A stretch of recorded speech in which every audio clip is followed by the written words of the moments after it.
Hello everyone and welcome back to the channel. For those of you that are new, my name is Chinakwa Denibo. I'm a first year medical resident and my specialty currently is in internal medicine with a keen interest in cardiology.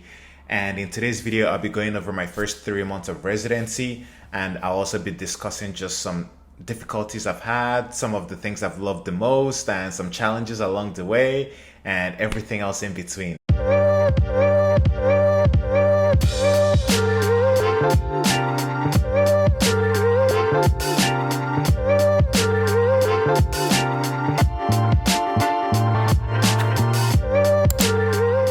Everyone always tells you how residency is one of the toughest times of a physician's career, but also one of the most important times in the career of a young physician. And it's only been 3 months in for me, and honestly, without a doubt, I've already seen a lot of what people mean when they say that, because despite it being just 3 months, I spent practically 90% of my time in the hospital. It can seem like an insane amount of time being spent in the hospital, but honestly, that's just the way to learn best. I personally believe in learning by doing. Nothing really prepares you like the beast that is residency. You're thrust into making all these life-changing important decisions, and you start out being extremely timid and extremely scared, or at least I was, and you just gradually watch yourself grow in your comfort and also in your knowledge of how things work, and how putting together, synthesizing all the information that you've learned in medical school and everything else around you, and picking up on just little things along the way to help make those decisions easier. But despite medicine being a science, there's also an art to it, and that art aspect of medicine is something that you really can't learn in a classroom. You have to learn it in the hospital or in the clinic or in the operating room if you're a surgeon. You have to learn it by doing. There's an art to medicine. So some of those things I've learned over the last 3 months. Of course, there's still a whole lot more. There's a reason why my program is the 3-year program minimum. So that's kind of where we are right now. I started out with my cardiology rotation, and it was incredible, absolutely incredible. I loved everything about it. I made a video about my first day in residency, which you can always check out. And I also loved just how cool the rotation was in regards to the people that I worked with. My team was absolutely incredible. The attendant I worked with till date, the best attendant I've ever been with. Just young guy, really incredible. He's also Canadian, and not just Canadian, he's from Nova Scotia too. My undergrad was in Nova Scotia, and on top of that too, he's of Nigerian heritage. So he was like a dream. If I could envision myself in 6-7 years time, it would be him. And then my fellow too was absolutely incredible. The team I had around me was just absolutely incredible. And then from there, I went into my outpatient block, which is my clinic block. And it was also absolutely incredible to just, roll into clinic and see my patients, and knowing that these are patients I'll take care of for the next 3 years. And also just the fact that we had weekends off and we worked normal hours was also really cool and really enjoyable. And then from my clinic block, I went into night float. And night float is where we worked. Well, I, myself, and a senior, we covered the medicine team overnight while those that worked during the day were sleeping. We came on a night and covered all their patients. And we did that for 2 weeks straight. Well, we had 1 day off per week, but it was extremely daunting because this was my first time taking care of so many patients. I had to cross cover the entire list, and I really struggled at first in regards to being comfortable with placing orders for patients I didn't know as well. These were people I was only just meeting them. I didn't know their history or what brought them into the hospital as well as the day team did. And just the being comfortable in placing certain orders was something I really struggled with at first. But as the nights progressed, I got more comfortable with quickly analyzing, okay, what's urgent, what's not urgent, what do I need to address right away, what do I have some time to look a little bit more into before I addressed it. And that was a skill that I kind of learned over those 2 weeks. Plus, I had the backing of an incredible senior who also helped out when things were difficult. And then for my night shift, I went into the medical ICU.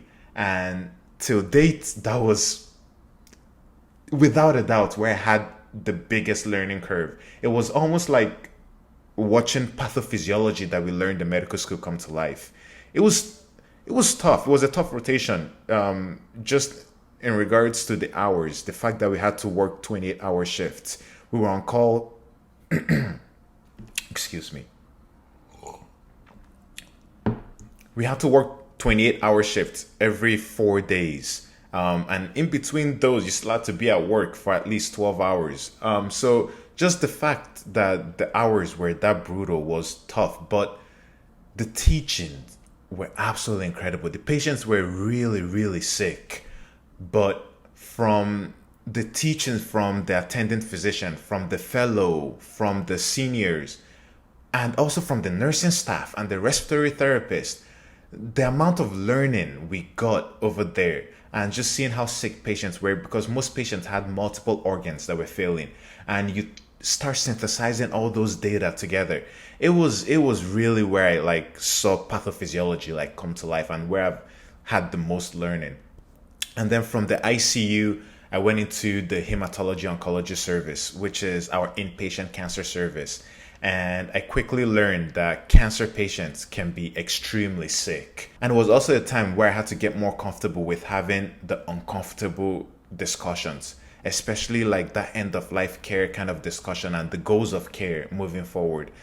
We learn a lot during medical school and also have some rehearsals and some role plays and some practices on how to deliver difficult conversations, but nothing really prepares you like the real thing. During medical school, we had different times where we had to, like role play. How would you deliver bad news to a loved one or a patient?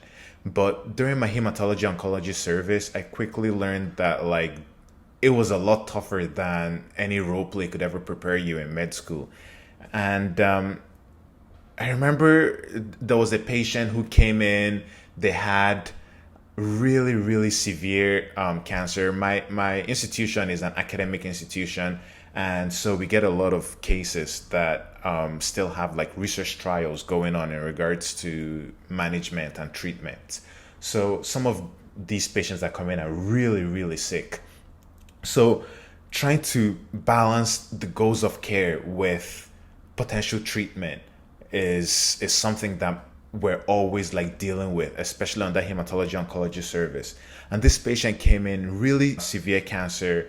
There was a drug that was on research trial that we believe could make a big difference, but he had really severe HSV virus, which is herpes simplex virus, that disseminated everywhere, including his brain.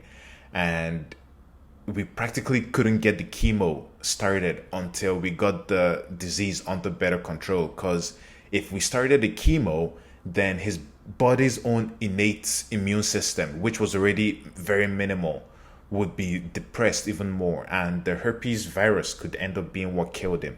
So it was we had to have that goals of care balance talk with the family. And it was something that I quickly learned, that like I had to develop that skill, and it's something I'm still working on. And then from my hematology oncology service, I went to outpatient again to clinic, and it was a lot more fun second time around because I got more comfortable and more efficient with seeing patients and moving on to the next patient, and also my speed. And then from that clinic, I'm currently now on my general medicine rotation in our community clinic, in our community hospital. And this also comes with its own challenges. It's bread and butter medicine, so it's straightforward like medicine cases, but there are a lot of social aspects at play, a lot of social determinants of health at play, given that it's a community hospital. So also right now quickly learning how other aspects of your social circle could impact your health, be it low income, be it lack of access to healthcare, a bunch of different things. So it's been great. It's been a lot of variety of cases, a lot of different aspects of learning.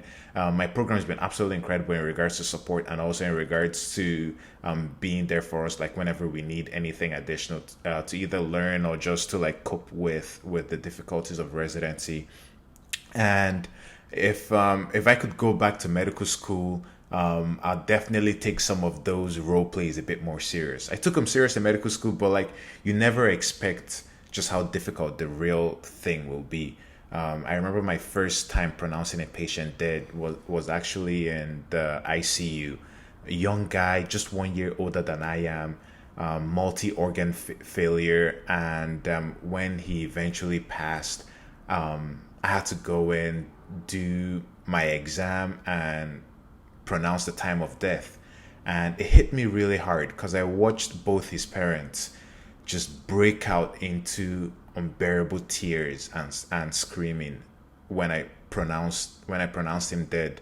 And I took a couple minutes right after to kind of catch my own emotions, and unfortunately I had to like go back into work because I had other patients I had to take care of.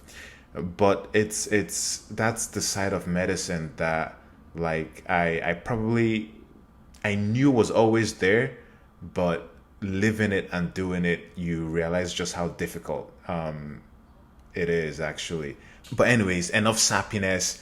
Um, I've going on to more like brighter things with residency, because despite the difficulties, there's also been a lot of like great times, and also like there's been a lot more good for sure. Just the learning, and then also the amount of times patients and their loved ones too are like, thank you so much, doctor, for your help with taking care of my loved ones. And just seeing people coming really sick and you making a difference and making them better, and just seeing the growth and the impact that I'm actually having makes a huge difference. Yeah, seeing it in clinic, watching a patient's diabetes numbers improve, watching a patient's blood pressure numbers improve from the goals you guys set together and you guys achieving those goals. And while in the hospital, seeing a patient that came in on the cusp of death and you guys reviving them, and as a team working together and making them recover and go back to a place where they can go back home. There are very few things that are more satisfying in life. And relaying the goals to family and loved ones and coming together and achieving those goals, it's been absolutely incredible, to be honest. So it's been a great 3 months. Today's my day off, and I'm using today to kind of like reflect on those 3 months. And I hope that gives you guys a bit of an insight into what my life has been like for the past 3 months. It's been tough in regards to the hours, but I also wouldn't trade it for anything else. I if there was one thing I'd probably do different thus far, it would probably be spending some more of my time when I'm off outdoors.